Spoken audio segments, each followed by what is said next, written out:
নমস্কাৰ বন্ধু বান্ধৱীসকল, স্বাগতম জনাইছো সকলোকে। আৰু অসম চৰকাৰৰ পুনৰ 120টা নতুন পদ মুকলি হৈছে। তো ইয়াতে দৰমহা যথেষ্ট ভাল দিছে। 14,000 টকাৰ পৰা 60,500 টকাৰ ভিতৰত আপোনালোকে দৰমহা পাব। আৰু এইখিনি হৈছে অসম চৰকাৰৰ ৰেগুলাৰ চাকৰি। তো ইয়াতে ল'ৰা ছোৱালী সকলোৱে অনলাইন মাধ্যমেৰে আবেদন কৰিব পাৰিব। তো ক'ৰ পৰা আহিছে, কোৱালিফিকেশ্যন কিমান লাগিব, সকলোখিনি জনাই দিয়া হ'ব। গতিকে ভিডিঅ'টো শেষলৈ চাব। আৰু যোনখিনি ফ্ৰেণ্ড আছে আপোনালোকৰ, তেওঁলোককো ভিডিঅ'টো শ্বেয়াৰ কৰিব যাতে তেওঁলোকেও এপ্লাই কৰিব পাৰে। ফুল ইনফৰমেশ্যনখিনি চাবৰ কাৰণে ভিজিট কৰিব পাৰে আমাৰ অফিচিয়েল ৱেবছাইট assamnews.com অথবা assamgovt.com। ইয়াৰ লিংক ডেছক্ৰিপশ্যনত দিয়া আছে, আপোনালোকে ডাইৰেক্ট খুলি আহিব পাৰে। আৰু নতুন যিখিনি জব আপডেট আহি থাকে সেইখিনি চাবৰ কাৰণে হোম পেজত ভিজিট কৰিব। আৰু এইটো আহিছে আপোনালোকৰ DTE অৰ্থাৎ director of technical education, Assam চৰকাৰৰ ৰেগুলাৰ চাকৰি।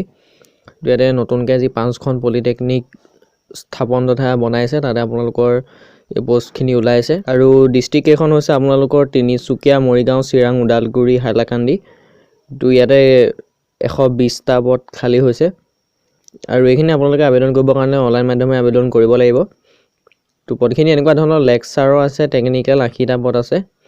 তো ইয়াতে ব্ৰাঞ্চ ডিপাৰ্টমেণ্টবিলাক দিয়া আছে, আপোনালোকে চাব। চিভিল ইঞ্জিনিয়াৰিঙৰ আছে 25টা, তো মেকানিকেল ইঞ্জিনিয়াৰিঙৰ আছে 12টা। ঠিক এনেদৰে ইয়াতে আছে, আপোনালোকে চাই ল'ব। আৰু কোৱালিফিকেশ্যনটো এনেকুৱাই লাগিব, ধৰি লওক আপোনালোকে ইয়াত যিখিনি দিয়া আছে।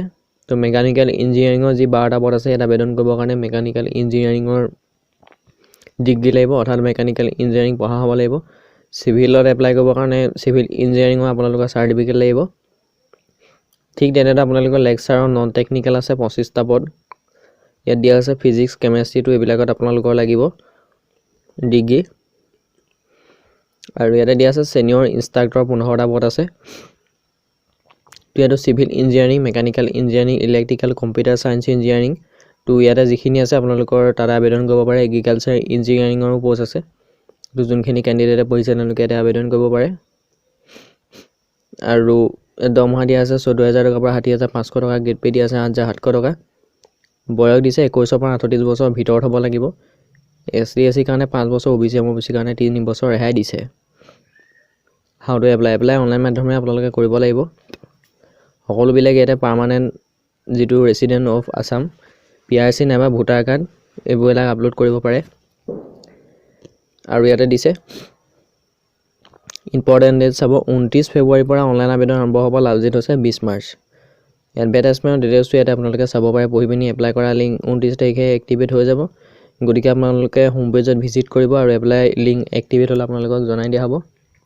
আৰু আমাৰ অফিচিয়েল ৱেবছাইটৰ হোম পেজত পাব যেতিয়া লিংক এক্টিভেট হয়। আৰু আপোনালোকে পষ্টটো খুলি পিনি চাই তলত আহিব লাগিব। এপ্লাই অনলাইন বুলি যিটো লিংক আছে ইয়াতে এপ্লাই কৰিব পাৰিব। তো এইখিনি আছিলে ইনফৰমেশ্যনখিনি। ভিডিঅ'টো ভাল লাগিলে আপোনালোকৰ ফ্ৰেণ্ডসকলক শ্বেয়াৰ কৰিব। তো এইখিনি আছিলে, ধন্যবাদ।